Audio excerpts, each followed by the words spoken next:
Did you know the Friends of Hope is an initiative of Hope Media? Through this initiative, we are able to partner with others who are keen to ensure that we keep hope alive. Through your support, we are sharing the hope we have with many others who are yet to embrace hope. You too can become a part of this initiative today. Send your contribution of any amount to M-Pesa paybill number 933933. Account name Friends of Hope. For more information regarding Friends of Hope, please email friendsofhope@hopefm.org or SMS FOH to 20933. Join Friends of Hope today. Friends of Hope, keeping hope alive. Another quality service from Christ is the Answer Ministries. A blessed Monday morning to you. My name is Wambo Imburo, and we're looking forward to some 2 great hours. That's from here until 1 o'clock. And we will be having the incoming Bishop of Christ is the Answer Ministries with us. That's Bishop Calisto Odede. He sits in for our outgoing Bishop Oginde, who right now is at the Bombers on assignment. He had to be there. And so we have agreed that today we get to know our incoming bishop a little bit better. So many questions that I would have wanted to ask him last time. And today he shares with us a very personal journey in issues or matters leadership. Thank you, Sarah Otieno, for letting me know you're looking forward to today's session. Thank you, Joski. Thank you, Rehema Akoth. And you say you're humbled to be present. Me too. I'm humbled to be here. Helen Njuguna, thank you for being part of this. And as the people come in, I just want to promise us that I know that the Lord will minister to us one way or the other. We will be taught, we will be ministered to with the incoming Bishop Calisto Odede. At this point, I would want to invite all single people watching, listening, or people that you know, you're watching, you're listening, and there are people that you know need to listen to a joint singles fellowship. It is organized and an invite made by the joint CITAM Singles Fellowship. If you're single, lady or gentleman, or you know someone in that category, age 30 years and above, there's going to be a meeting themed TikTok. And we are saying when your mountain seems not to move, that will happen on Saturday. That's this coming Saturday, the 31st of October, 2020. It will happen at 3:20, going all the way to 5 p.m. Keynote Speaker, Reverend David Oginde. Dr. David Oginde, our presiding bishop, will be the keynote speaker, speaking on when your mountain seems not to move. I get this feeling more people than just the singles will need to listen to this. So you need to, you tell the singles because it's organized for them, but you can also tell someone else whose mountain may seem not to move. The principles will definitely be very, very helpful for all of us. So our presiding bishop will be there, and there will be a panelist discussion with Elder John Nganga and Pastor Simon Bevy. You're welcome to join the discussion. You will use the hashtag TikTok, and that's on Saturday, this coming Saturday, October the 31st. It will also be live on Hope FM as well as Hope TV, and then the other social media places for Hope Media. Please join that event. I think it's going to be just an absolutely informative and an interesting discussion. When you talk about when mountains are not moving, then that's an interesting discussion. Joyce Getao, welcome also. And welcome Jane, and welcome Esther, and welcome Wameo, and so many others signing in. I can see you there. We should be live on Hope FM and also on YouTube and here on Facebook, all these places, Instagram as well. You should be able to get us there. Now, welcome with me, Bishop-elect of Christ is the Answer Ministries, Bishop Calisto Odede, as we talk about a number of things, then get to concentrate on his journey in leadership. How are you, Bishop Calisto? Doing very well, Wamboy. Thank you, and good to see you too this morning. Good to see you, and thank you. It was such a short notice that we gave you to be here. Yes, it certainly was, but I think we are told to be in season and out of season. Thank you. Yeah. Forgive us, even though we knew what we were doing. Just forgive us. You certainly do. Only don't make it a habit, Wamboy. No, I will not do that. I will not do that. Thank you. So, yes, I think Bishop also seems to have gotten a rather abrupt invite to speak I think it was. At the BBI launch. Yeah, he just got the information yesterday, so I think it's quite understandable because he hadn't planned it. It was rather abrupt. Yeah. Yes. Now, talking about BBI, I wonder, listening and observing all that is going on, even as today the launch happens. By the way, have you seen that document? I just keep hearing us being told to read. Everybody needs to read this. Have you gotten a hold of that document? I haven't. Yes, Wamboy. Yes, there are actually two versions that are circulating out there, and have both soft copies. One is the entire report, which is 204 pages. Quite elaborate and comprehensive, captures everything. The other one is an abridged version that captures mainly the highlights, and it's only 23 pages. And they are both circulating as soft copies. And I've had opportunity of browsing through the larger one, but reading the smaller one. The 23-page one you were able to read? Yes, and you're saying it's kind of a comprehensive summary? Yes. It captures the highlights, the main topics, and what's under those topics in terms of the recommendations and proposals. What struck you reading through that? Anything you would want to share with us? What struck you? Yes, quite a number of things. It's a very interesting report. I think the first is the fact that it is a political report. It came into being because of the handshake between the president and the honorable former prime minister Raila Odinga, and as a result of that, we always have to have that in mind, because it came in as a political. It certainly will have a very heavy political overtone, and being aware of that is helpful. But apart from that, they have gone ahead and made quite some very interesting proposals. Quite a number of them are very, very good proposals. I think they have shown concerns about what they call the Kenyan ethos.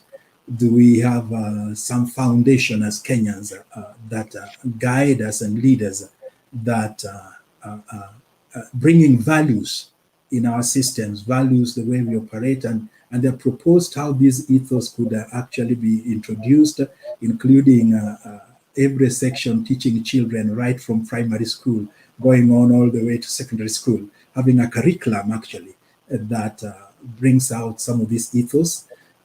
They have talked about the issue of ethics in society, and have been very concerned that perhaps the way to deal with the corruption is because we as Kenyans are actually unethical, and we need to bring in some ethics in our lives. And so they proposed doing away, instead of the Ethics and Anti-Corruption Commission, just leave it as an Anti-Corruption Commission, remove the ethics aspect of it and take it to the NCIC that deals with national cohesion, that will be will bring about some ethics and training and teaching on ethical matters. They have proposed the question of identity. That one of the problems we may be having as Kenyans is that we do not have a Kenyan identity. So as a result of that, most of us tend to rush to our ethnic identity rather than Kenyan identity. And so they are saying in order to be able to deal with this, we need to go back into our history, go back and write about our history, how we all came to this little country called Kenya, from migration, from wherever we came from. Those who came from the Sudan, those who came from Uganda, those who came from wherever, that how did we all come and dwell in Kenya? So a kind of looking back. But they also said we need to have focus that looks 100 years from now. What do we want Kenya to look like in terms of national integration? They have also commended the fact that we need to work on our cultural issues, including schools, where schools, high schools can only admit up to 50% from that county. The rest should come from other counties in order to bring in national integration when people are still students and are young. They have an excellent recommendation about devolution, increasing the percentage of money that they received of 35% of the previous year's audited accounts. They have issues touching on governance, especially the structure of the executive, where they are trying to deal with the whole issue of what they call the winner take it all. That instead of one person getting the presidency and then the rest have to stand outside looking through the window as they eat the national cake, that in fact they use the phrase, let us make the cake bigger, so that instead of having a small cake, let's make the cake bigger so that more people can be able to eat from it. And so they're expanding proposing to expand the executive to have a prime minister, president, deputy president, prime minister, and two deputy prime ministers. They have a concern about the election violence, and mentioning that the reason why there's been so much violence is that our elections have been mismanaged.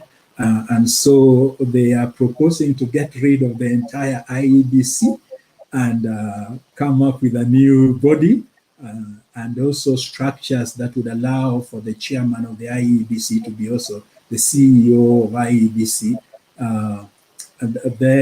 They have proposals that are touching on inclusivity. And inclusivity, they are talking of the marginalized, the gender issues. They are talking on the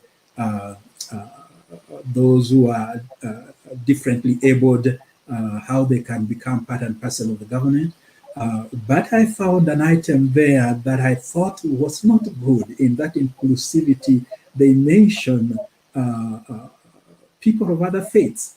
And what they are saying is that, Wamboi, if you remember, a few years ago, 2010, during that campaign for that constitution, the Christian took a stand against the inclusion of the Kadi courts into the national constitution, because we felt that the Constitution of Kenya should actually recognize the existence of God.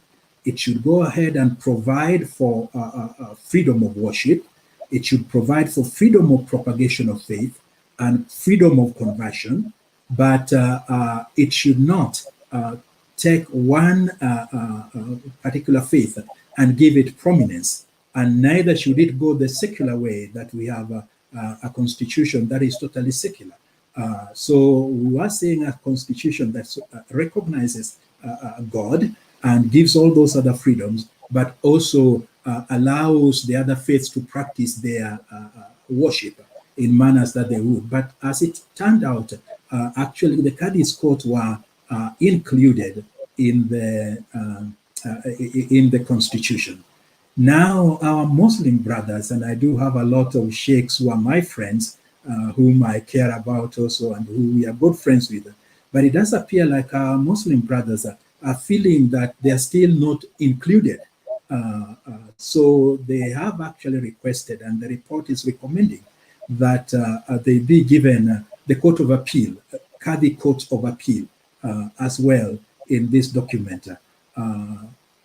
Right now, we are not yet we are not yet taking positions on boy, but I do think I looked at that and I thought this is not wise because one faith has already been included. The Christians actually would have been campaigning that as we rework on the Constitution, let's get out the faith matters from this in as far as one particular faith is concerned. But let's allow worship to be within our Constitution. But as it appears, they're even recommending that on top of the Qadi's court, magistrate courts that they have, now they go ahead and have a Court of Appeal.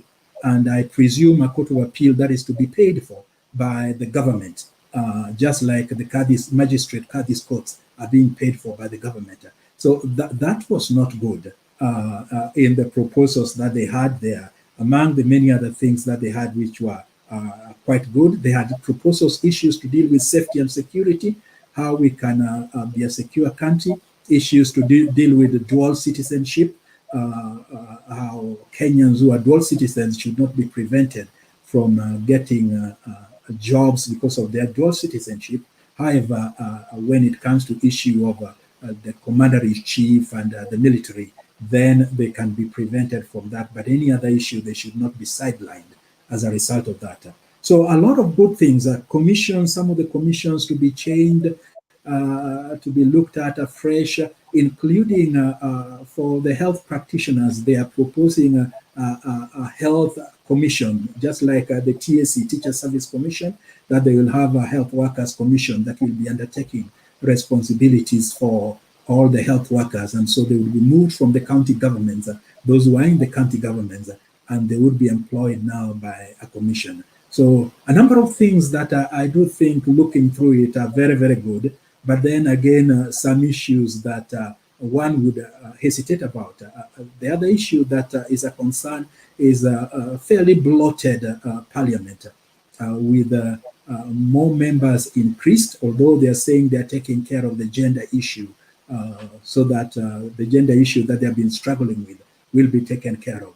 But that, of course, means more expenditure in the Legislative Assembly. One boy. I'm finding this interesting. I have to go through it myself, but just from what I'm hearing from you and maybe what I catch here and there, some of the glimpses I keep getting here and there, it sounds to me like we will be right back to the, let's say, the narrative that the Christians had in 2010, that this is a good document, but it has some poison in it, if I may use the language that was being used then. Yes. And then the Christians too can know, are we headed there? Number two, are we also headed to where, like most Kenyans have been doing before in matters like this, where we follow the interpretation of the individual we feel we trust? So the whole thing again turns totally like a vote for this person or for this person, rather than for issues in a document. Are you seeing like we are headed there, or I'm getting it all wrong? After all, I haven't read the document as yet. Thank you, Wamboy. I think in 2010, there were two main areas that the Christians were concerned about. The whole area of the family, safeguarding the family unit, the way the Christians would understand it from the Bible. And then the second area that was a major concern was the area of other faiths being brought into the Constitution. And that's a proposal and a recommendation that they are making They have not yet put it down to a referendum question. And I think this may be a good time for us to begin making noise. So that Yes. so that when the referendum questions are actually put out, then they will know that Christians will certainly take a stand if they bring this issue of people of other faith. And Christian will probably be voting a rather good document, but voting no against it.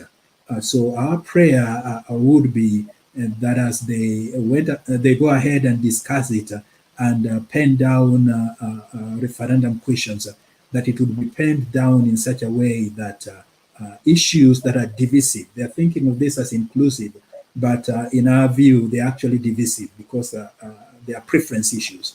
To prefer one religion or one faith above all the others, regardless of how we argue it. Each religion have their ways of practicing their faith, and that should not be enforced on the entire nation in a constitution that is for the entire nation. And I think that's the position that we are saying we need to argue for.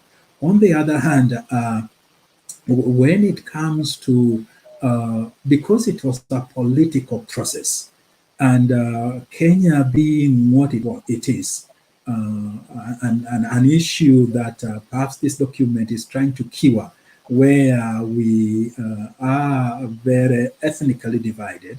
And once our kingpin comes out and says, I've read this document for you, then no one else argues, no one else examines it in detail, because our leader has read it for us. So as a result of that, what in the end we find is that people just follow who they consider as their popular leader without necessarily being able to process this document to see what actually the good, the benefits, and what are some of the areas that we need to actually to be cautious about. And I do hope that as it gets out into the society, it's being launched out today, the experts who have worked on it are going to take some officials through the whole document today. As they do that, then the campaigns begin and the processes taking it to Parliament and the like. Our prayer is that it truly will be inclusive, including the Christians. Because if it's not including the Christians, then it is exclusive. It's not what we are talking about. And we pray that that direction doesn't go. And we pray also that it doesn't divide the country into, again, polarizers when we are thinking of unity. And so what has been said out there, that as much as possible, if this is a document for the whole nation, then let's bring everyone on board. Let's make it a national document.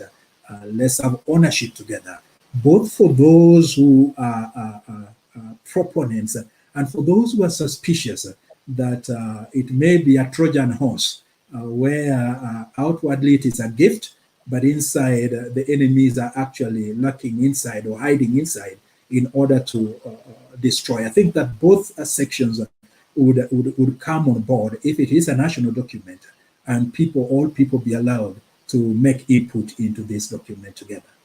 All right. Thank you, Bishop Calisto. And at this point, just to apologize to our radio listener. There are many others of you on Facebook or viewing us on YouTube or Instagram, but the radio listener has had some technical hitches. I believe that that's been looked into, and I believe that now you can also follow clearly. If it's not clear, our team is on it right away, and it should be getting clear. But that's if it's not clear. I know they've already resumed. You just missed a little bit of the introduction, which was about what is happening in the nation today, the whole BBI train. That's what we've just been looking at, with Bishop Calisto giving us a few of his thoughts after reading the summarized version that he says is 23 pages. So we keep our eyes on that. And I believe that in future, we are headed for where we will need to be talking a lot more about what we see as things unfold in that area. right now, perhaps I'll change gears and ask you about the whole thing of coronavirus, the COVID-19. And hey, where do I begin? Let me begin here. For you, how have you made sense of this of this pandemic? How have you made sense of it in terms of, is it from God? Is it from the enemy? Is it from man-made problems? That is meat of the word. How have you made sense of it?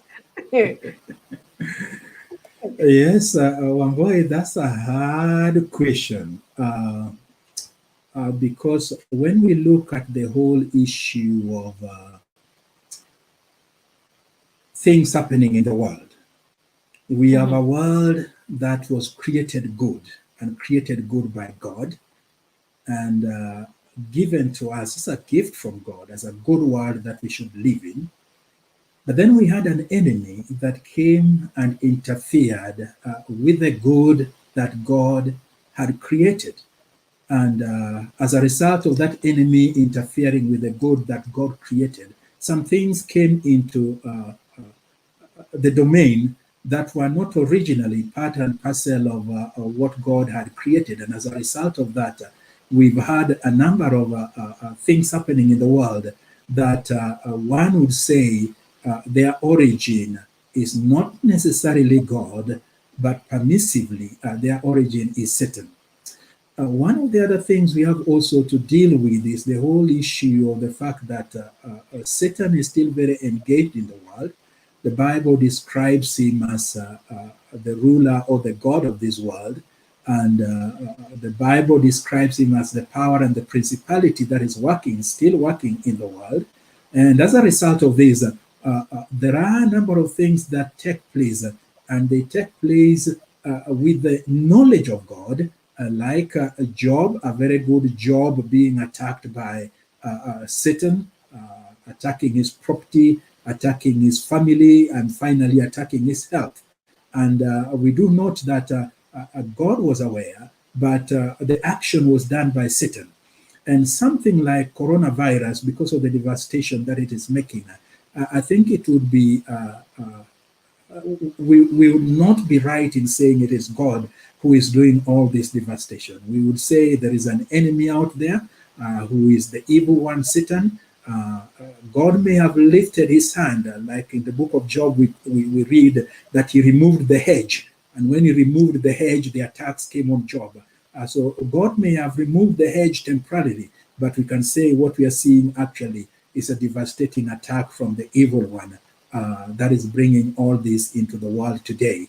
Now, someone may say sometimes God does that because he is using the enemy to bring judgment so that he may actually cause us to start responding to him. For example, God using the Babylonians, who are an enemy to Judah, attack Judah, because he wants to bring judgment upon them. And we see this in the narratives in the Bible again and again, when God actually uses the enemy to draw attention to God's people, that they are going the wrong way. Now, that may be a case, but a case not necessarily that God is judging us, but God is drawing our attention. Because some of the things that happened during these last 9 months, or is it 6-7 months, are quite amazing. I've been a Christian for a long while, Wamboy, but I've never seen so much prayer mobilized. And not just mobilized at individual or congregational level, but mobilized at national levels, with presidents calling on prayer, from Brazil to South Africa, to Kenya, to Rwanda, Uganda, Latin America, and USA, all over the world. National leaders are actually turning to God. So in that sense, one may say there's something, it has pricked our conscience that we are human beings, we are limited, and there is another being out there that is supreme and sovereign, and we need to give attention to him. So as a result of that, we have actually had so much prayer that has been going out as a result. So maybe God was drawing our attention, boy. True. True. And now zeroing down to our country and the numbers that have started rising up again. We seemed to have plateaued at some point, then we went down, and now we seem to be again. Actually, by the time we got to restrictions, in the first instance, we didn't have the numbers, the kind of numbers we are now having. What's your what's your feel? What should we do as a country? It's one of those issues of being between the rock and the hard place. Yes, sure. Because on the one hand, I think we did very well. We did very well at the early beginning. And I remember in March, when the last week of March, we locked down. And as a result of that, we didn't have any spread of coronavirus to the regions or to the counties for quite a while. It was only restricted to Nairobi and then to Mombasa for a very long period of time because of those restrictions. But what we are seeing now is that in the last 3 days, I think so, we actually have overshot all the previous records that we have with over 900 infections reflected on a daily basis. Now, this is, I think, an issue that has raised concern again. And the concern is that perhaps we are going to have, or are already having, the beginning of a second spike, as has happened in a number of countries. The question of what should we have done? Did we do the right thing? I think we did the right thing at the beginning, but there's always this tension of how do we keep people locked up? Where do they get food from? What will this do to the economy of the country? And how about people's lives, livelihood? Are we going to be providing people with food? I do know the government did quite a lot, including sending people money through their M-Pesa.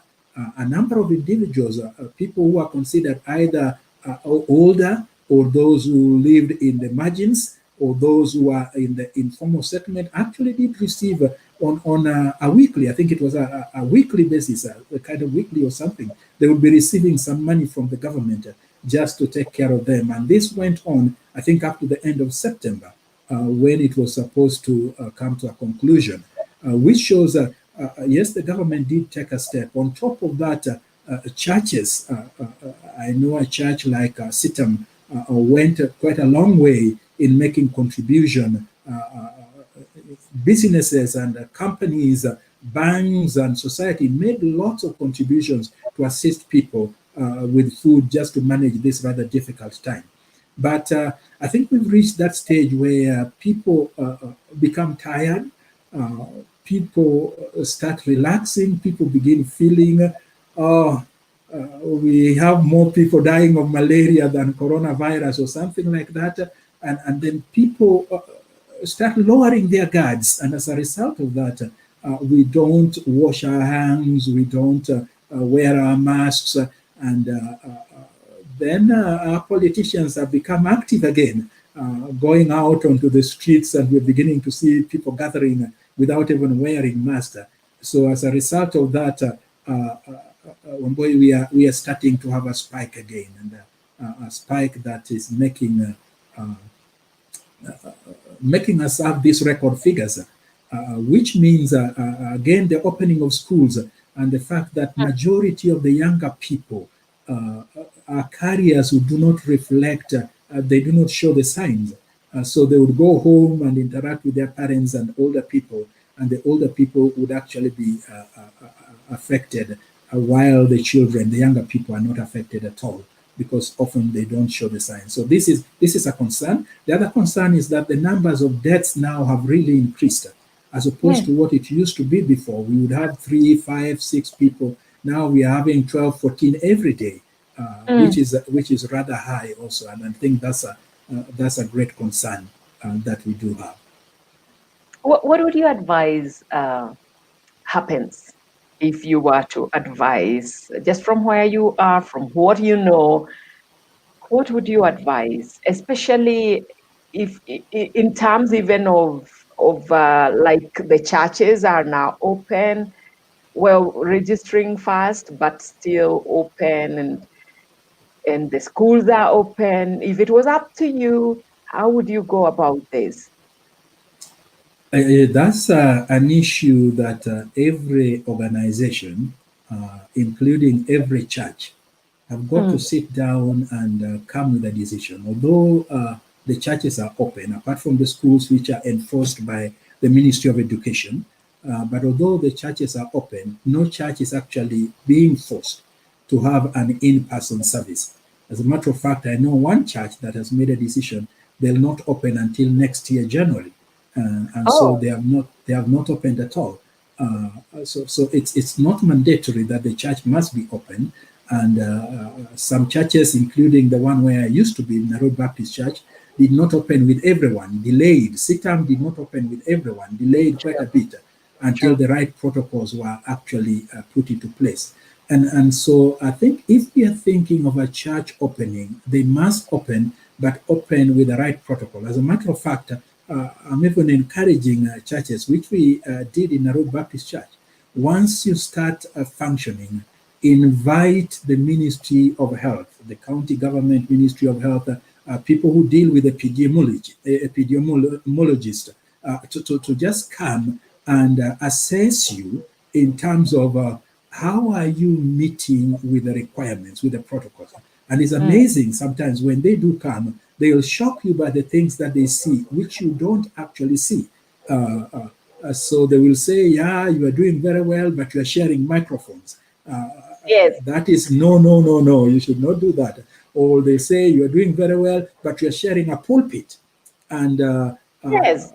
when the next person comes to speak on the pulpit, they are breathing in all the air of the person who was there before.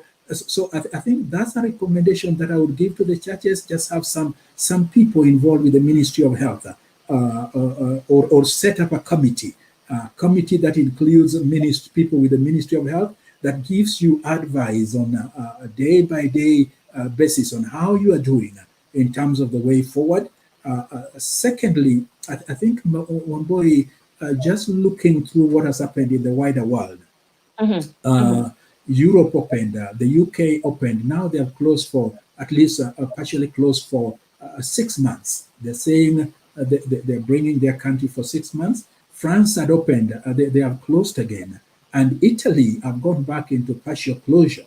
And a number of countries, USA now is recording something like 83,000 infections per day.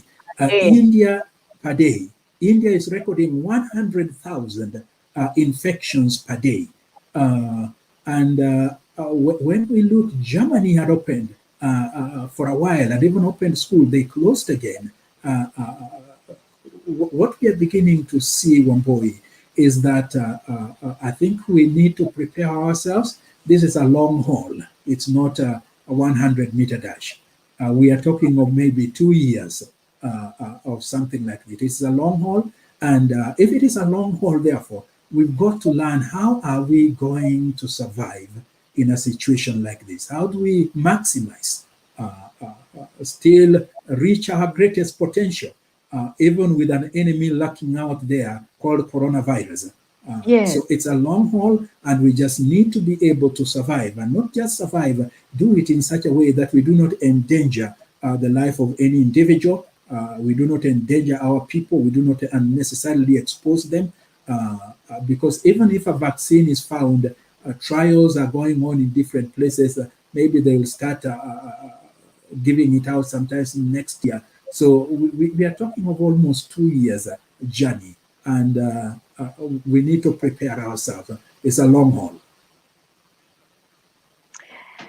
That's not encouraging, but it may be the truth. It may be a longer haul than we than we thought. What are you personal as you step into the role of Bishop of Christ is the Answer Ministries within within this, and well, even times belong to God. So really, this is, I would look at it like this is also of God, that you're stepping in at this very time of this pandemic. Uh, Bishop Calisto, what's your vision as you step in within a pandemic, a global pandemic, as you step in with this long haul view of that pandemic? What's your vision? Wamboi, when I said yes, the coronavirus was not there.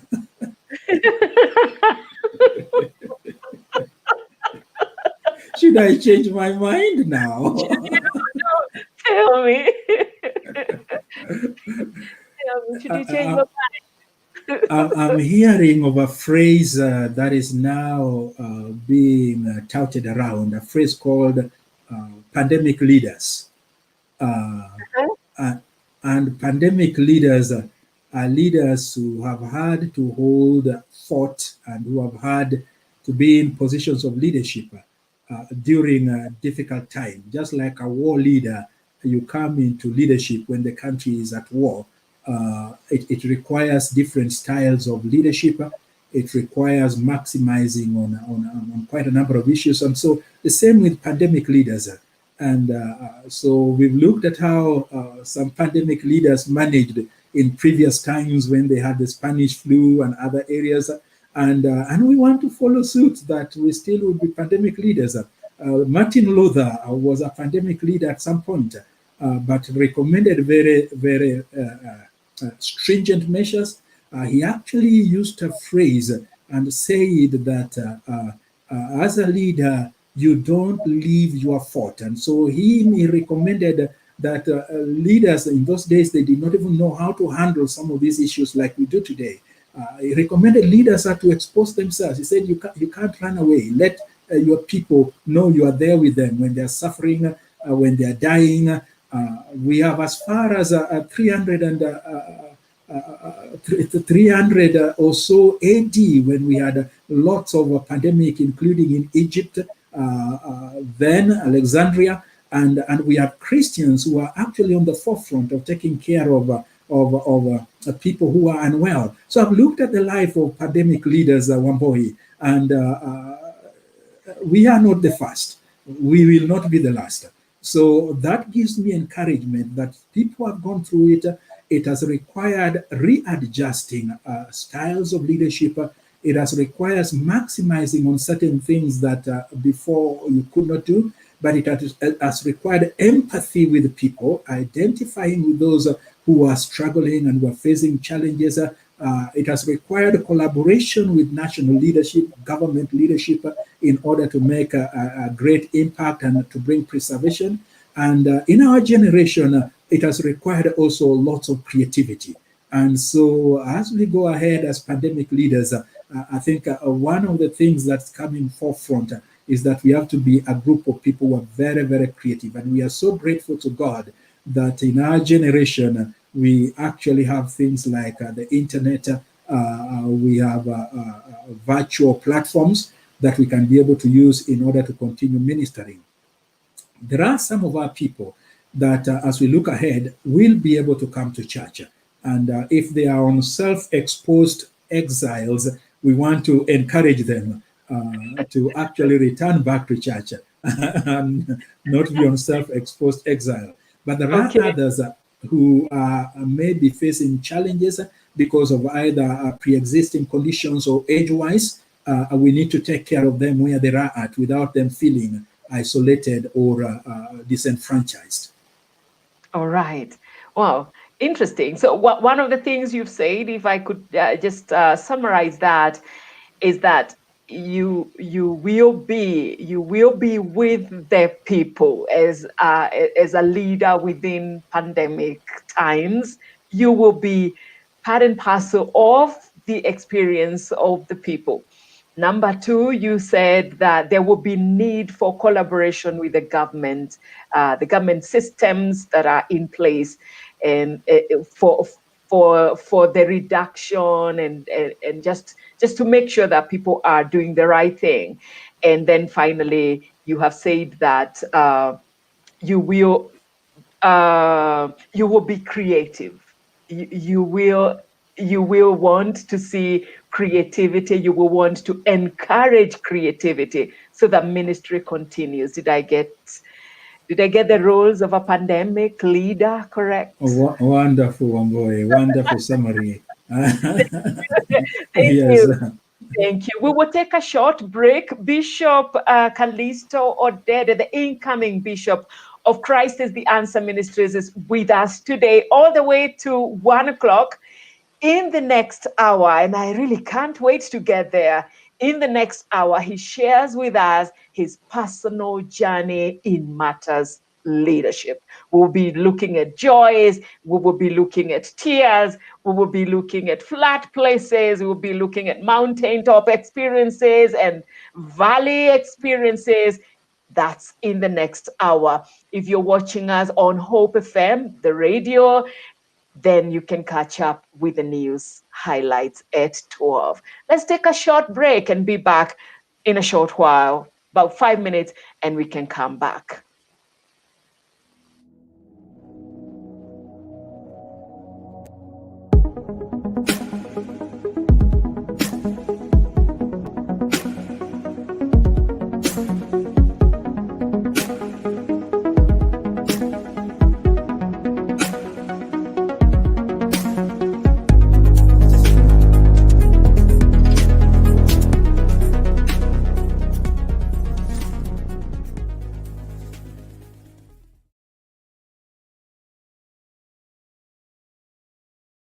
Did you know the Friends of Hope is an initiative of Hope Media?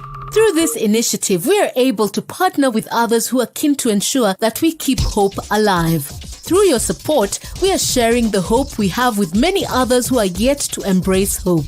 You too can become a part of this initiative today. Send your contribution of any amount to M-Pesa paybill number 933933. Account name Friends of Hope. For more information regarding Friends of Hope, please email friendsofhope@hopefm.org or SMS FOH to 20933. Join Friends of Hope today. Friends of Hope, keeping hope alive. Another quality service from Christ is the Answer Ministries.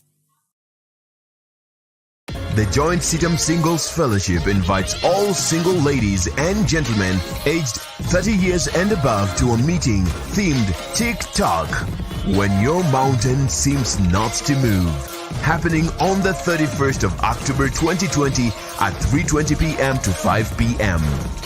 Join us for the meeting on Hope TV, Hope FM, and our social media platforms at Hope TV Kenya and at Hope FM Live. The keynote speaker will be Reverend Dr. David Oginde, while panelists at the discussion will be Elder John Nganga and Pastor Simon Bevy. You're welcome to join the discussion using the hashtag TikTok. Make a date.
Did you know the Friends of Hope is an initiative of Hope Media?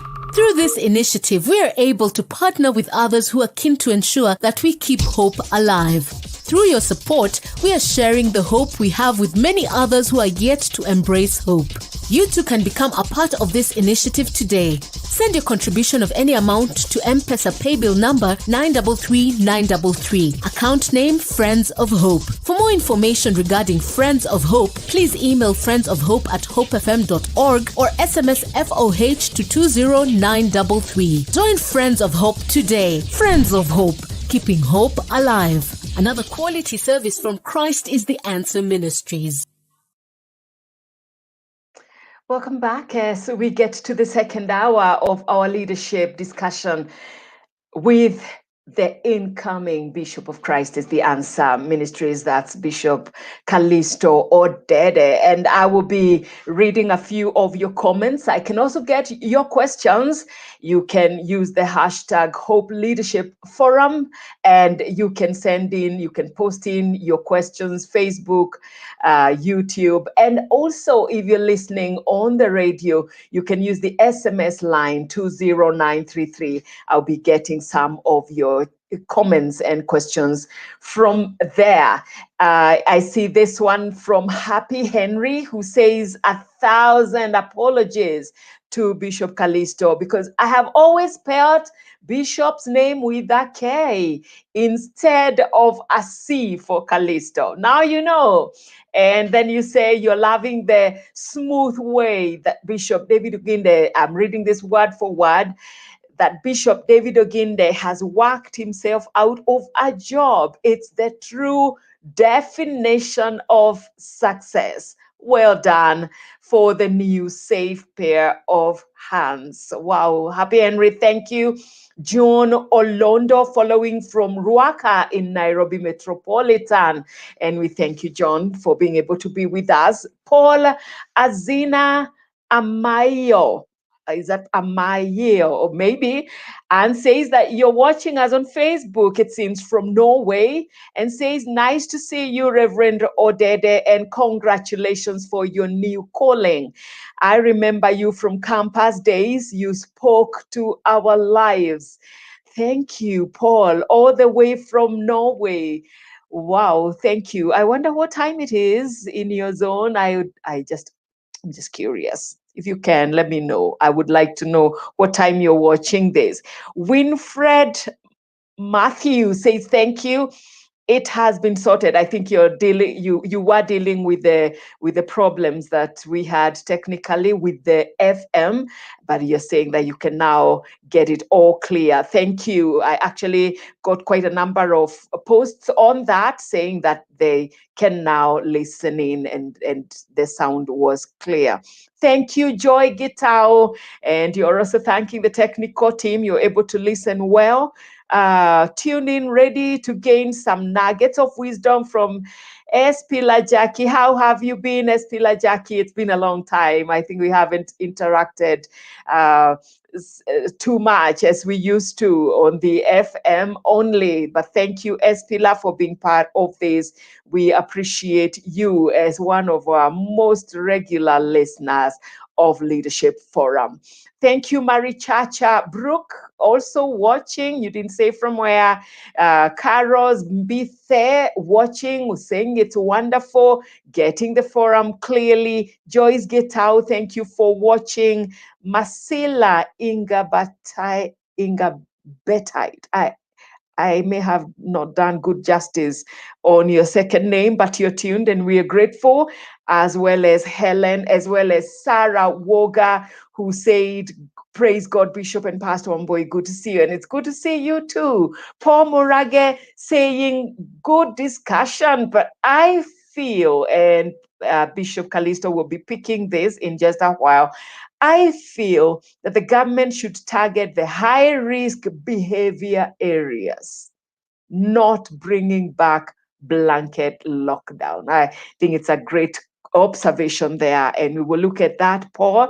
Salome Mwende says, wow, seriously, even the pulpit. And you say, these are great tips coming along. Indeed, indeed. When you get to think about it, even the pulpits can be a problem in terms of spreading the virus.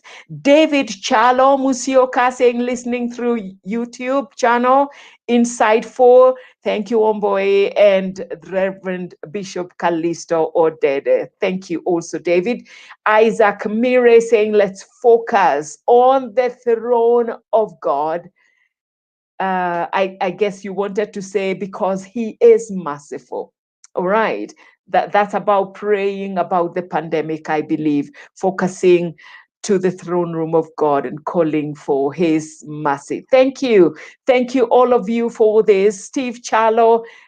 Steve Chalo, is that from Valley Road, I believe, the outgoing, I believe, head of the Faith Ministry.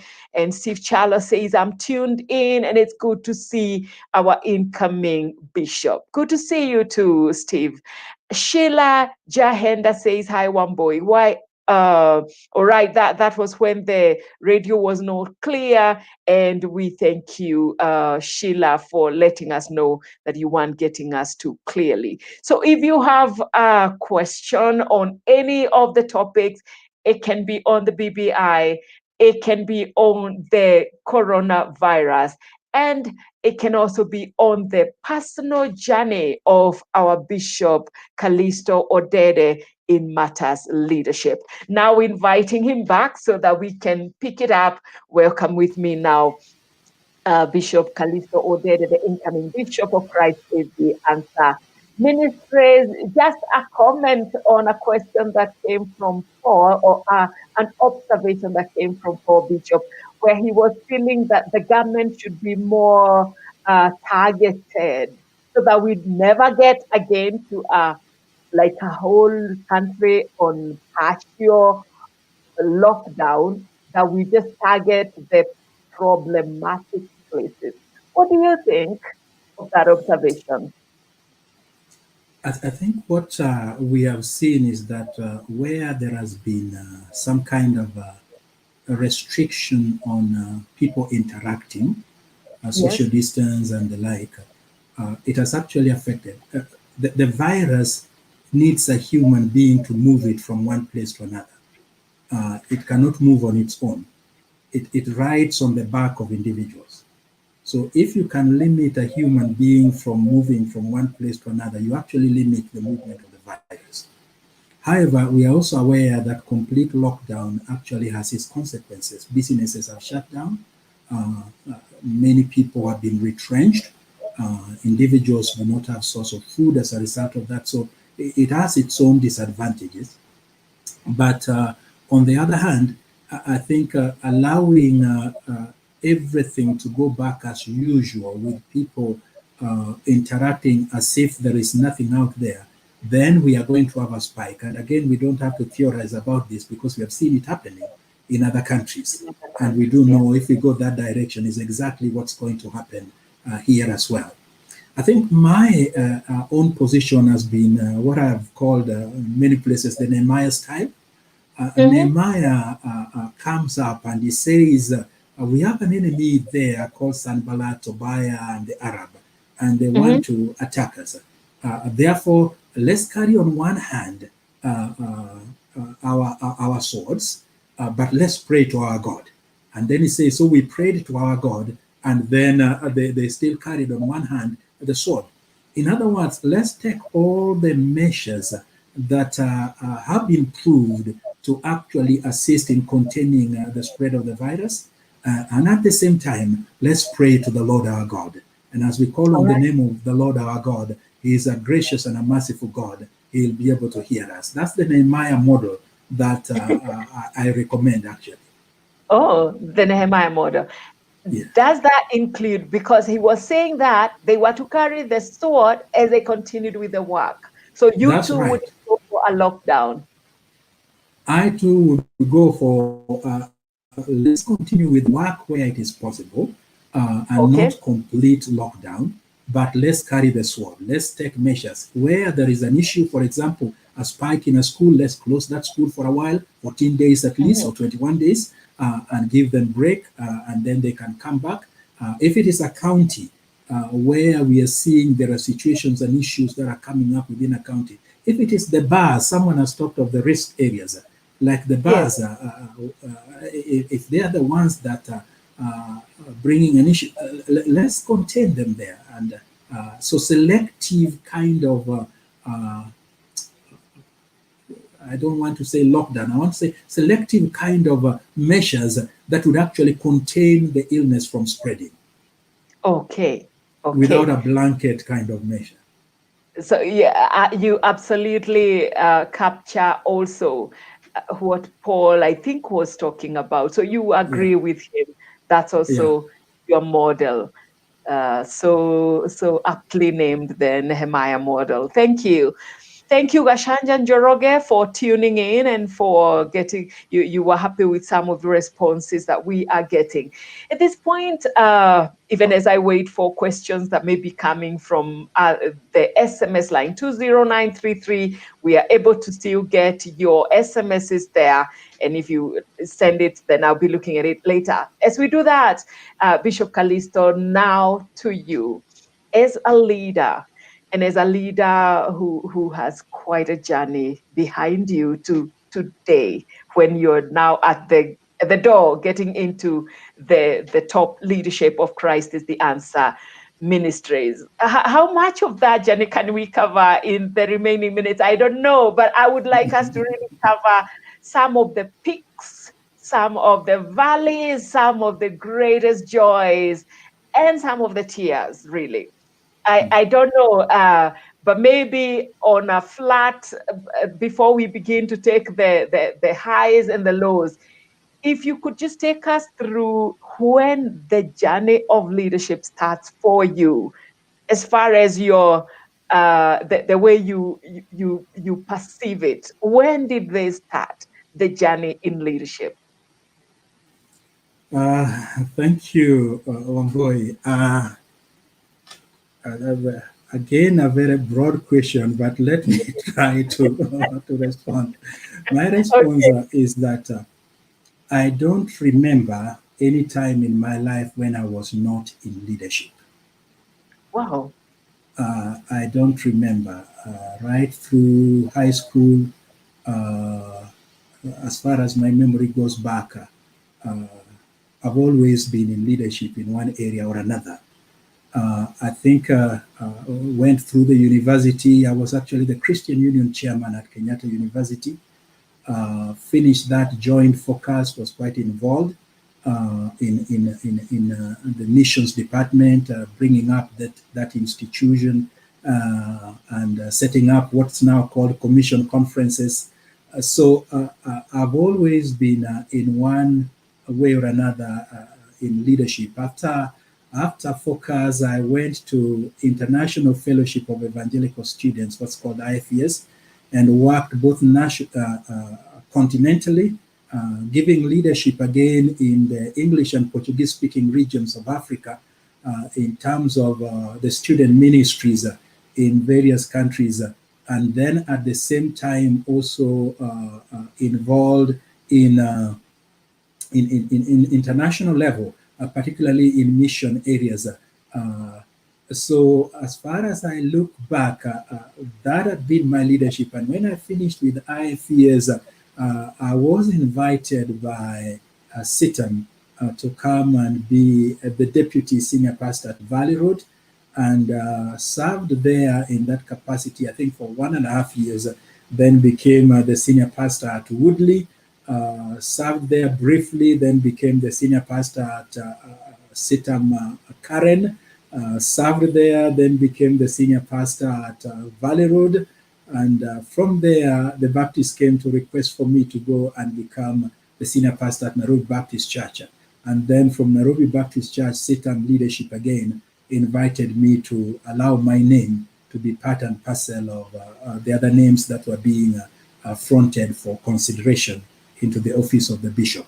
So I think as far as I can look back, Wamboi, the Lord has privileged me to have quite a lot of input in terms of leadership in my life that has shaped me in many, many ways. Thank you. Thank you. Bishop, I recall Bishop Oginde saying how is it in Focus, this place where you used to wear the white shoes? And I have no idea. Bishop Oginde. When Bishop raised that last time, there was a listener that wrote, I didn't get to looking at all those postings, but later I saw a listener who had posted and said it was symbolizing the sandals in the full armor of God in chapter 6, the preparation of the gospel of peace. Well,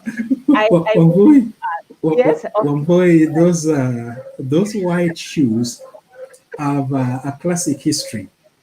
As a matter of fact, in that meeting where I spoke at the Nairobi University, and Bishop Oginde was there, and he's saying I was wearing white shoes, my wife was also in that meeting. Then we were not even relating. I did not even know her. And what struck her then was the white shoes. And I saw the white shoes.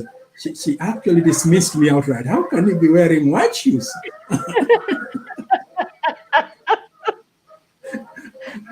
But yeah. What happened in those days, as you heard Bishop Oginde saying, this young man who was on fire, evangelists, popular evangelists, big evangelists in the country used to wear white shoes. So some of us were aping and copying the evangelist of the day. Oh my goodness, that was really funny. So yeah. Coming from those days, Bishop said you were radical. Just coming from those days, focus, commission. You have just mentioned you sort of began the commission idea. Yes, I was a director for quite a number of years, started it with actually Bishop Oginde. Background was we went to the USA and saw this missions conference taking place in the USA, and we were with Bishop Oginde, came back and actually started the commission with me as the director.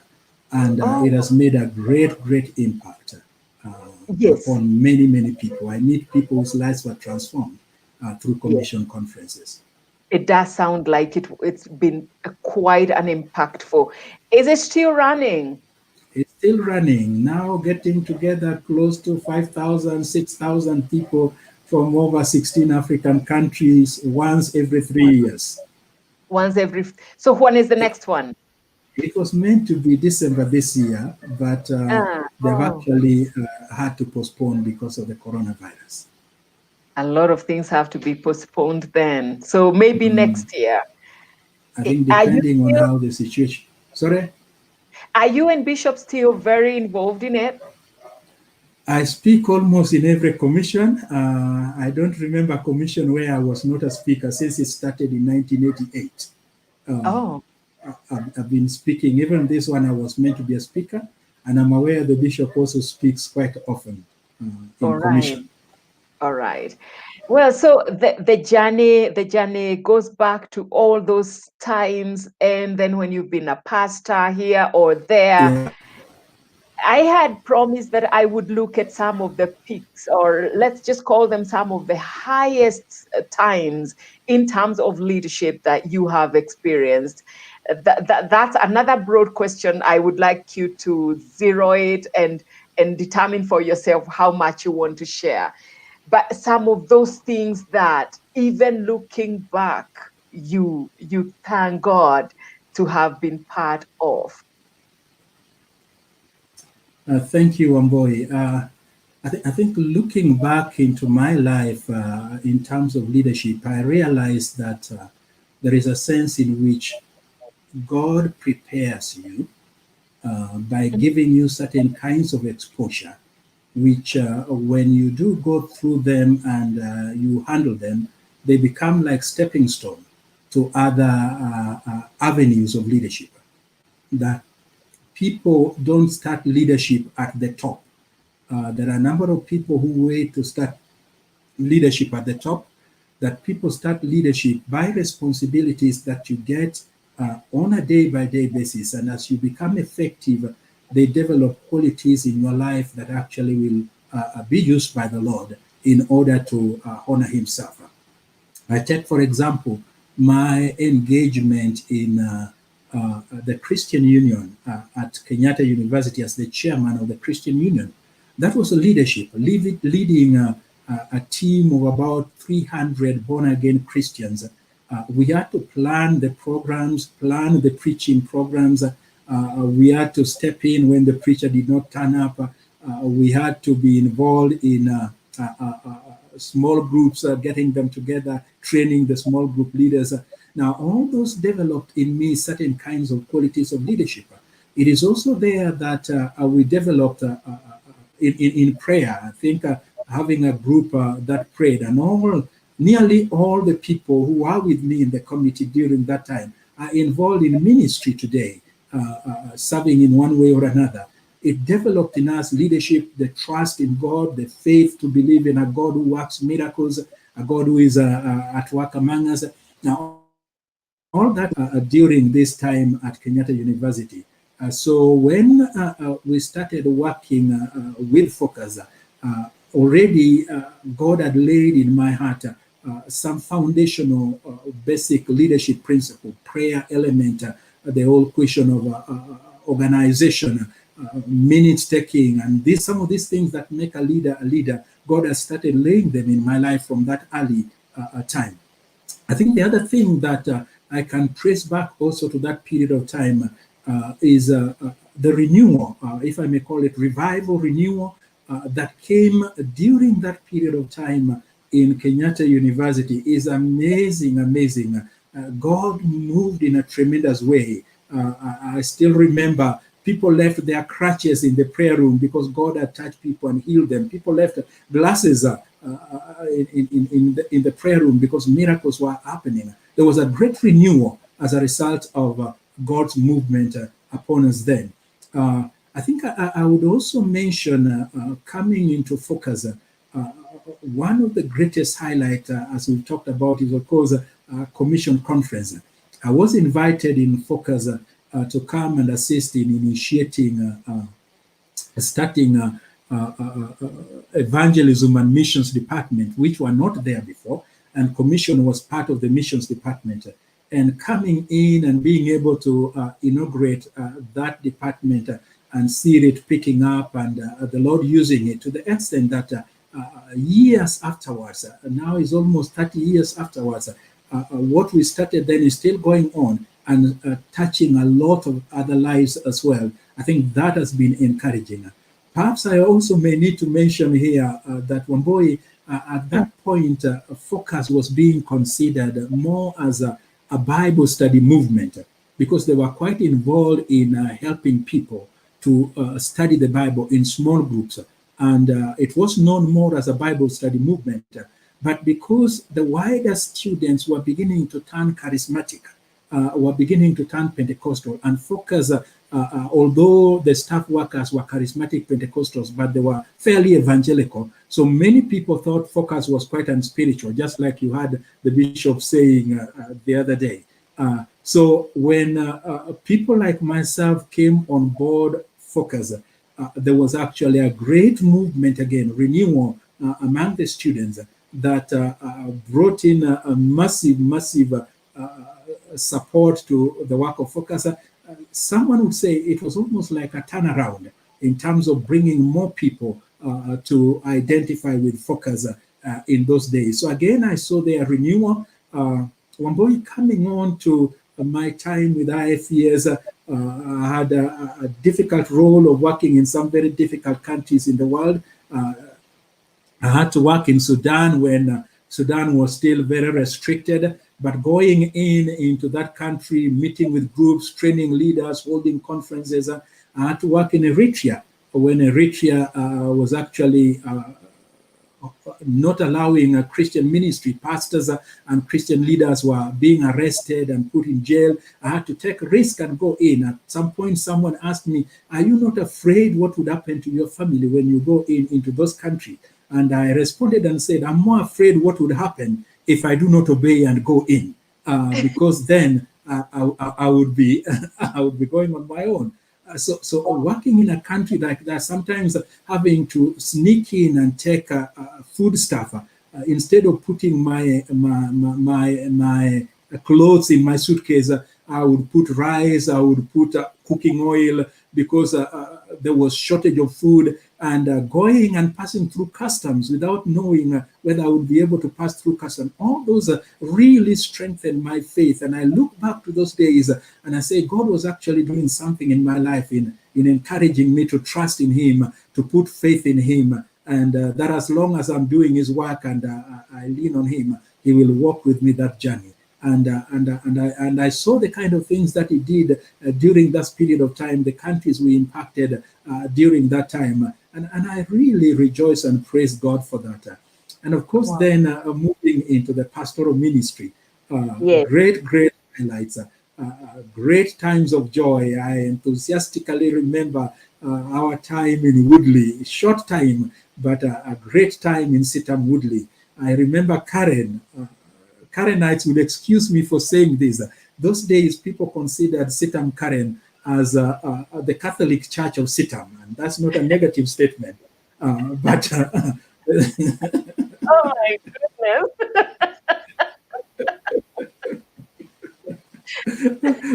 And so going into a place where they were thinking this is the Catholic Church of CITAM, we were fearful. We were wondering what actually will happen when we go in. But then the Lord moving, a great movement of God. I still remember some movements of the Holy Spirit in CITAM Karen. I will never forget those. Great movements of God. And coming back to Valley Road and just seeing, starting out with the miracle services, which are here now, are no longer there. Used to be my highlights, those miracle services. And just ministering to people and seeing God's move. We introduced every fifth Sunday would be what we call a miracle Sunday, a month with a fifth Sunday, and we'd just have time to worship the Lord and get into time of allowing the Holy Spirit to minister to people. We introduced the same also in Woodley, and I think it's still going on in Woodley, and just seeing a great movement of God. And then the Lord calling me to the Baptist church. And again, I've mentioned this again in public circles. My first prayer meeting in the Baptist church to attend was actually 9 people. In a church of 2,000, there were only 9 people in the prayer meeting. And I left that prayer meeting feeling, Lord, had I made a mistake? But then the Lord spoke to my heart. And the Lord assured me that prayer meeting was going to turn and change the whole church. And indeed, that prayer meeting changed the whole church, to the extent by the time we closed down during Corona, sometimes we'd be hitting 300 people in that prayer meeting. And God moved, God touched people, the Holy Spirit worked, miracles were happening, and the entire church was impacted as a result of that prayer meeting. So I begin to look back on my leadership, Wamboi. Sometimes God calls me in places where there are challenges. There are no challenges right now in CITAM as far as my eyes can tell me. But perhaps that's why I'm a pandemic leader, coming in when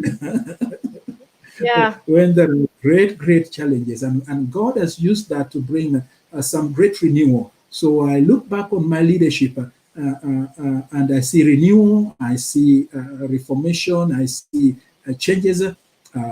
Our outgoing bishop is a massive man. He has big shoes, and the Lord has also used him to put wonderful structures in CITAM, so that I really don't have to worry about structures, because there are wonderful structures that would enable the ministry to go on unhindered.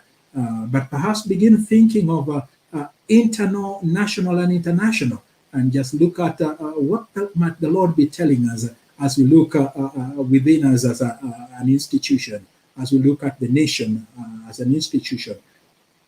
and perhaps as nationally. Wamboi, I've talked too much. And thank you. It's quite a journey. I will still perhaps ask for like a vision, like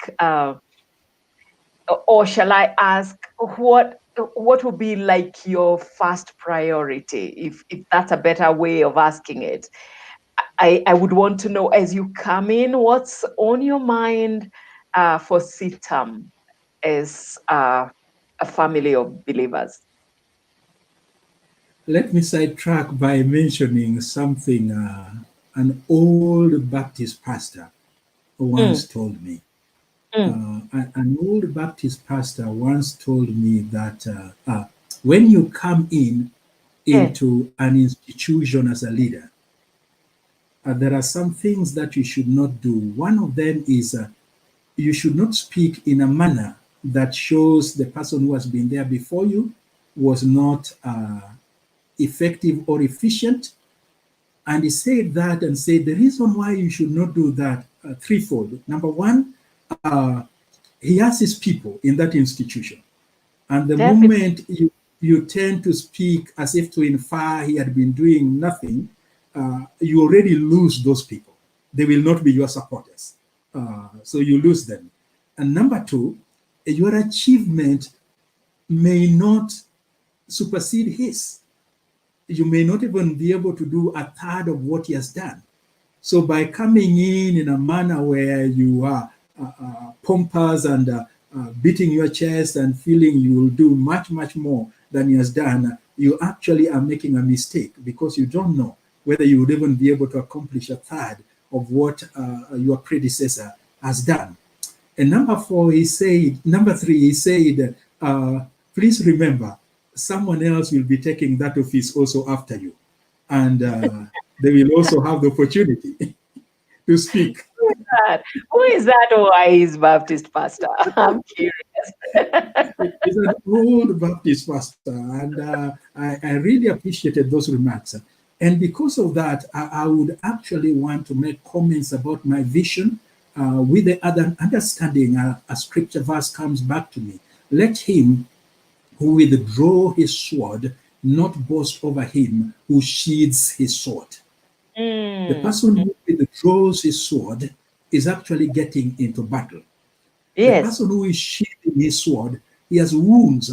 Perhaps his hand has been cut. He has a bandage on his head, but he has survived the battle. He has won the war. He has survived the battle. And so he's sheathing his sword. And so he who comes in, who is just withdrawing his sword, needs to be careful that he does not boast over him who is sheathing his sword. So with that, I really commend the leadership and the achievements of Bishop Oginde.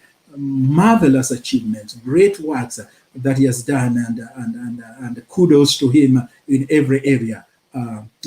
Sometimes I sit back and I wonder, having someone do the kind of things that he has done, is there anything left for me still to do? But I'm also sure that the Lord would not have invited me on board if there was nothing that he wanted me to do. And I'm also sure that he's encouraging my heart that there is something he wants me to do. And internally, that by the grace of God, he may bring renewal upon us. I would have loved that I came into office when people were meeting the usual way.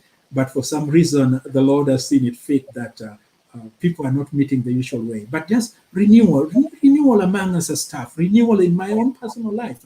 I just need God to move and bring renewal in my life, renewal among my colleagues as pastors and as ministers, that by his grace, he may be able just to bring renewal upon us as leaders.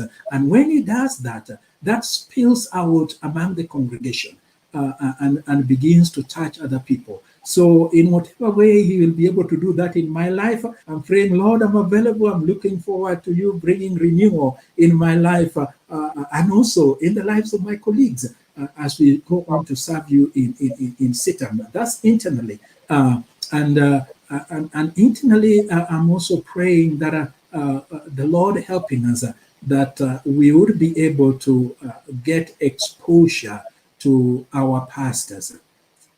Well, boy, one of the things that makes leaders is the whole area of exposure. When people become exposed to other things, as they say, when you only live at home, you think your mother is the best cook. But when Oh, you okay. when you have an opportunity to go other places, taste other food, you begin to see, people can actually do things a little differently. And my prayer is that if there is a way we can give our pastors, our leaders, exposure, whether it is interchange program, exchange programs, or whether it is conferencing in other places, exposure that would just expand their visions to see people are also doing things in different ways out there. Being an outsider insider, and I call myself outsider insider, is very, very helpful for me because God, on the one hand, I'm an insider when it comes to CITAM. I've been here for more than 30 years. CITAM was my church, so I'm an insider. On the other hand, I'm an outsider in that God has allowed me to step out and look from outside on the inside. And so with the eyes of both an insider, outsider, I can be able to see one or two things that I may not have been able to see when I was completely an insider. When just praying that God will begin to help me as an insider, outsider, to be able actually to bring about some things, especially in that area of exposure. I pray God will continue to help us so that we are rounded and built up. Nationally, I think CITAM has really been blessed, and we have been blessed in the areas of not just with the resources, but we have excellent staff team. We have pastors that are well trained and a very, very good team of workers. When you go out into the counties, you find pastors who are struggling. Just taking them through the basics, even the basics of the safari programs that we have at CITAM, and taking a group of pastors, say a congregation in Turkana or a congregation in Laikipia, and getting pastors together. So if things were allowing, Wamboya would have hoped that CITAM would begin to think outside the box. And that is coming out of the fact that we stepped out and helped Nairobi Baptist Church.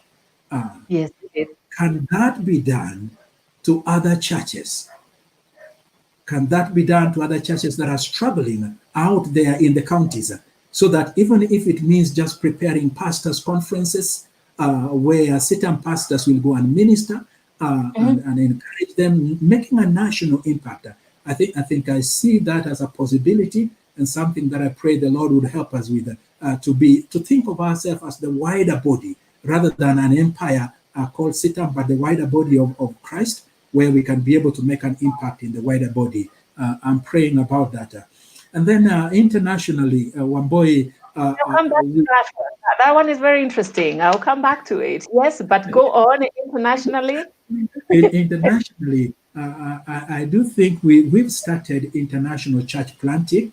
Our model of church planting has allowed us to be able to plant 4 churches internationally.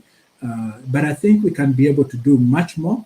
More recently, I've been interacting and reading literature from other Pentecostal churches that have African Pentecostal churches that have churches in close to 100 and something countries.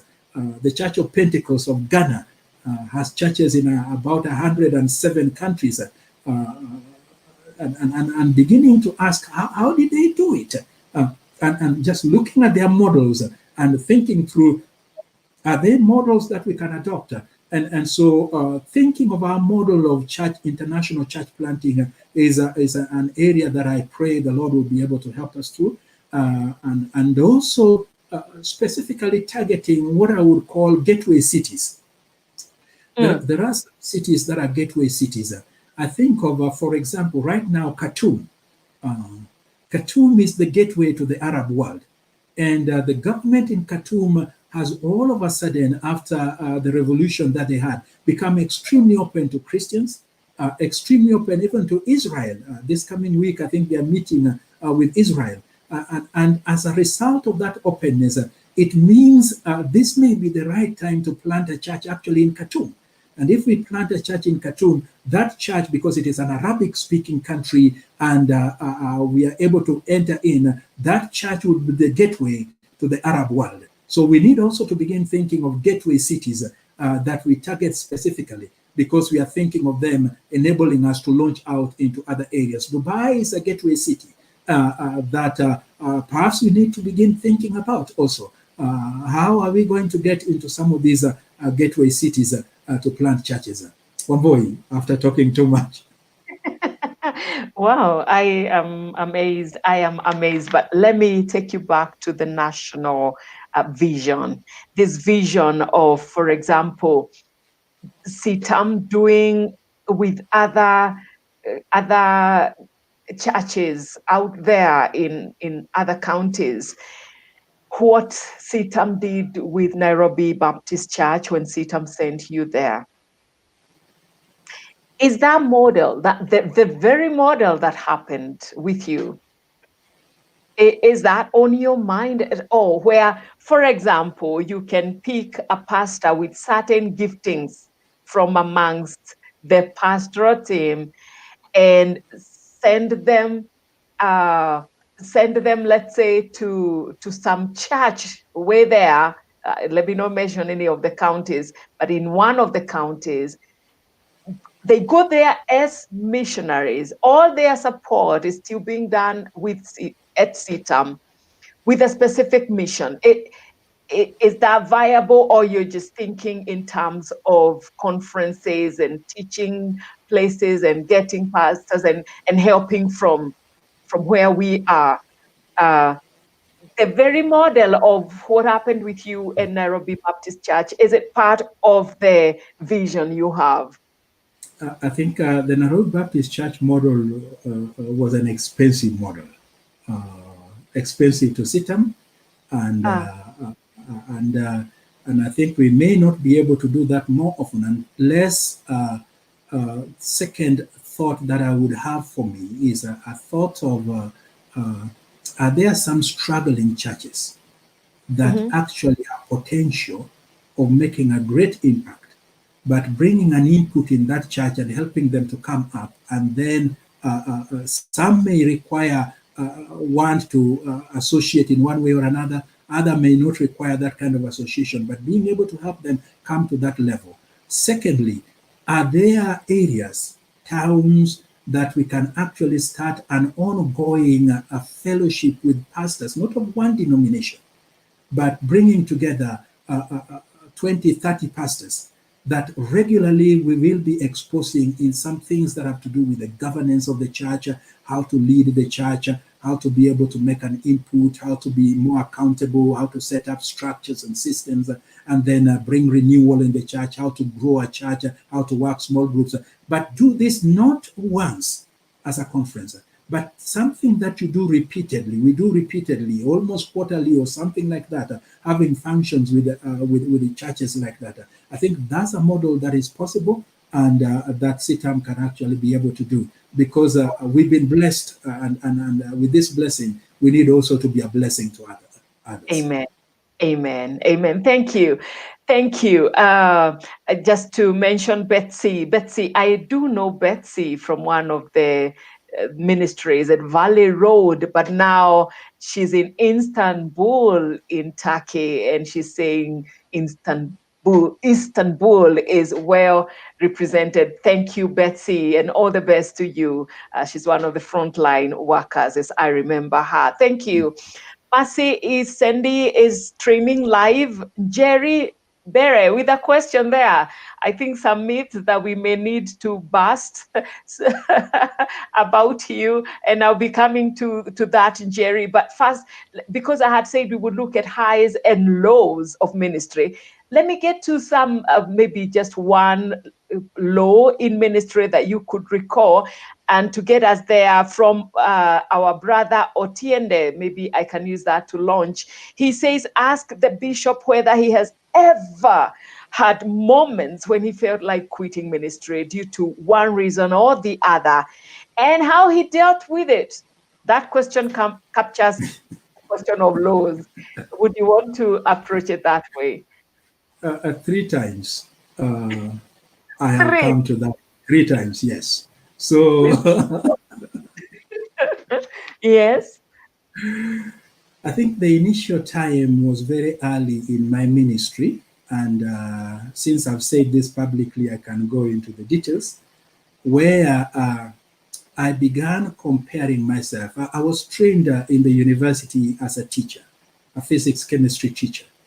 I was posted to teach, and I taught for about 7 months. Then I left teaching and joined ministry. And then when I joined ministry, I still remember the Christian Union gave me a green bag as their farewell. And that bag became my home, because I was traveling to Nyeri, I was traveling to Eldoret, I was traveling to Egerton, I was traveling all over visiting Christian unions in the country. Now, at some point, I interacted with some of my colleagues who had stayed on in teaching 2-3 years down the road. And they seemed to be doing very, very well. And I began a kind of discontentment with myself. What would have happened if I'd stayed on and teaching? Maybe I made a mistake. Maybe I should have stayed on. And I struggled with that.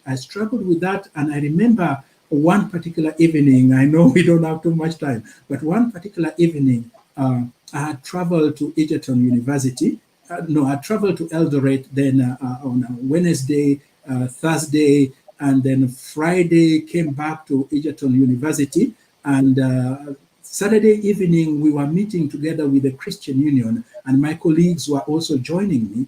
And they asked me to speak in Egerton University. And I looked for a sermon, looked for the Bible, turned my Bible around about and asked God, give me a word. And I couldn't get a word from the Bible. That time I'm struggling. Should I stay? Should I not stay in ministry? Should I stay? Should I not stay? And the reason is I'm looking back where I came from and wondering, did I make a wise decision? And so the meeting is in the evening. It's going towards 3 in the afternoon, and I don't have a word. I went and locked myself in the room somewhere, and I said, please, Lord, don't do this to me. Give me something to say. And the Lord led me to the book of Philippians. The things that were gained to me, I counted them as rubbish and dung for the excellency of knowing Christ. And I broke before the Lord, and I began to weep, and I said, okay, Lord, I surrender my future. You have a purpose for my life. I'll do what you want me to do. That day, that was my sermon. I preached to myself in the meeting. And it was a great move of God, an awesome presence of God. So God actually returned me back. And even in the other 3 cases that I've made reference to, including my initial coming to CITAM, I came to CITAM 9 years from the time I already have an appointment letter, but I came 9 years later on, including that. I didn't arrive until 9 years later. I won't go into details. Even those, God really moved in my life and affirmed to me, this is it. So yes, I have had those moments of trying to quit. But if ever you are in ministry and you sense you want to quit, please remember you did not call yourself, someone called you. And before you quit, go back to the person who called you and talk with them and say, I actually want to quit, and this is the reason why I want to quit. And when you go back to the person who called you and tell them your reason why you want to quit, they will always have a word for you. A word that will restore you, that will refresh you, that will bring you back to where they want you to be. Wow. Thank you, Bishop. Somebody is saying that they actually are of the Muslim faith, but would like an appointment with you. Maybe we can look at that as a side chat. It would be a joy. It would be a joy for you. I know. I have many Muslim friends and meet with some of them, and including some sheikhs that they probably know. It would be a great joy for me to meet with the person. All right, thank you. Thank you. So how many minutes do I have? So I can't go to too much. I seem to have just around 3 or 4 minutes there. And then I will have to call it a forum. And what a forum it's been. I think we've seen some of the highs. We've seen, but you didn't say the third one. No, you said the 3. And then No, I didn't avoid. I will not. I'll not say that. you did forget. No, I didn't forget. I just didn't want to say it. It was deliberate. Okay.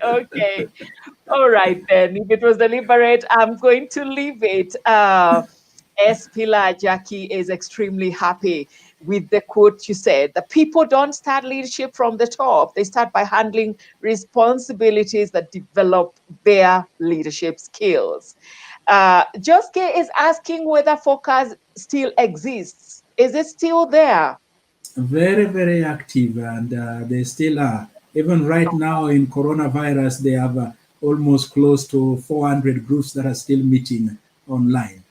Okay, someone has written from CITAM Karen, and they are in the office because I can see they are writing from the official page of CITAM Karen, and they have really laughed at you at the point you had gone, at the point you were just about to go to CITAM Karen, that it used to be called the Catholic Church of Christ is the Answer Ministries. They've really laughed at that. And says Bishop Calisto Odede, it was a pleasure having you as our senior pastor, and we are honored to still be under your leadership. Thank you for that from CITAM Karen official page. And I also saw Esther Marima. Esther Marima says, hi, one boy, I remember working with Bishop at Woodley, and says it was awesome. Now, Esther Ogonda is asking about the miracle service. You just mentioned that. And she says, rightfully so, I do know this. I know this. Bishop, some of us are still mourning the Friday miracle services that are no longer there. They want to know if, because now they know that you also kind of feel like you have a history with the miracle service. Perhaps I just have a question for them. Would we be looking at a space where, for example, the miracle services can still be part of the worship experience at CITAM? I think right now, the state we are in, a ministry, especially ministry that requires contact, has to be restricted as much as possible. And we will, should the Lord be able to allow us to get together later on in other areas and other functions, we'll need to find out a little more details because I'm sure there is a reason why for now they were suspended. And I think that's understandable. All right. All right. Thank you.